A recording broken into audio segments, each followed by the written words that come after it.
কোনো সংখ্যার 1/4 অংশ ওই সংখ্যার 1/3 অংশের সাথে যোগ করলে যে সংখ্যাটি পাওয়া যায় তা ওই সংখ্যার 1/2 অংশ থেকে 15 অধিক হয়, তাহলে সংখ্যাটি কত হবে? তো এইটা কিচ্ছু না এই অঙ্কে, শুধু আমাদের সমীকরণটা গঠন করে সমাধান করলে আমরা সংখ্যাটির ভ্যালু পেয়ে যাব।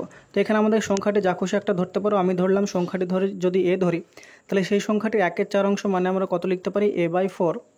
তার সাথে সংখ্যাটির 1/3 অংশ মানে হচ্ছে a/3 যদি যোগ করা হয় তাহলে সেটি সংখ্যাটির 1/2 অংশ অর্থাৎ a/2 এর থেকে 15% বেশি হয়। এইটা হলো আমাদের সমীকরণ। এবার এটা যদি সমাধান করার চেষ্টা করি, অর্থাৎ সবগুলো a এর ভ্যালু যদি আমরা একদিকে নিয়ে আসি, তাহলে a/4 plus a/3 minus a/2 is equal two পাবো 15।